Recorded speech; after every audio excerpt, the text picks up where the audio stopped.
देखिए, मोदी जी के हिसाब से इस देश में जो भी कुछ खराब है उसके लिए नेहरू जिम्मेदार है ऑब्वियसली। तो मैं दोनों का एक लिस्ट लेके आया कि नेहरू ने हमारे देश के लिए क्या क्या किया और मोदी जी ने हमारे देश के लिए क्या क्या किया। डायरेक्ट कंपैरिजन कर लेते हैं। एजुकेशन से स्टार्ट करते हैं। IIT Kharagpur, IIT Bombay, IIT Madras, IIT Kanpur, IIT Delhi, जो आज भी इस देश के सबसे प्रीमियर इंजीनियरिंग इंस्टीट्यूट है।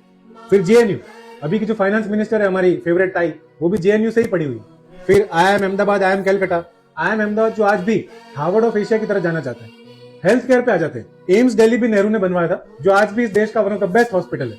फिर डिफेंस में आ जाते हैं। नेशनल डिफेंस एकेडमी एनडीए, वो भी नेहरू काल में बना था। आज भी सेना के सबसे बड़े बड़े अफसर एनडीए से ही पास आउट होते। फिर उन्होंने बनवाया था DRDO, defence research development organisation, जो आज भी, क्योंकि तब के अदानी नहीं थे ना डिफेंस के कॉन्ट्रैक्ट दे देने के लिए, तो नेहरू ने सोचा कि हमारे देश का खुद का भी एक डिफेंस रिसर्च होना चाहिए, तो उन्होंने डीआरडीओ बनवाया था। फिर उन्होंने सोचा था कि इस देश के सभी नागरिकों के लिए लाइफ इंश्योरेंस होना चाहिए, तो उन्होंने एलआईसी बनवाया, लाइफ इंश्योरेंस कॉर्पोरेशन। फिर उन्होंने सोचा कि कब तक इंडिया दूसरों का ऑयल, दूसरों का रिफाइनिंग यूज करेगा, तो उन्होंने ओएनजीसी बनवाया था, oil and natural gas corporation. तो अब आ जाते हैं साइंस पे। उन्होंने बनवाया था भाभा एटॉमिक रिसर्च सेंटर उस टाइम पे, कि उनको लगा था कि भारत आगे जाके एक एटॉमिक पावर बनेगा। फिर उन्होंने विक्रम साराभाई के साथ मिलकर बनाया था इनकोस्पार्क, जिस पर आज हम सब इंडियंस को प्राउड है और जो इसरो के नाम से जाना जाता है। अब आ जाते हैं आर्ट्स एंड कल्चर पे। संगीत नाट्य अकेडमी, जहां आज भी इस देश के सबसे महान संगीतकार बनाए जाते हैं।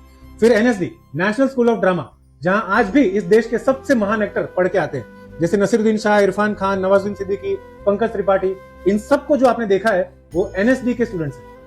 खैर एनीवेज, हम मोदी जी के लिस्ट पे आते हैं। और नेहरू कितना बना के चले गए, वहां मुंह दुख गया बोल बोल के। तो मोदी जी का लिस्ट, हाँ ये रहा। उन्होंने बनवाया है राम मंदिर। और 1947 में अगर नेहरू की जगह सरदार को पीएम बनाया जाता तो देश कितना अलग होता, ये तो मुझे नहीं पता, क्योंकि मेरे हिसाब से दोनों ही बहुत महान है। लेकिन अगर नेहरू की जगह तब मोदी को पीएम बनाते 1947 में, तो मुझे पक्का पता है क्या होता। आज जो हम चौथी सबसे बड़ी इकोनॉमी है, वो हम 40वें नंबर पे भी नहीं होते, ये कंफर्म पता है।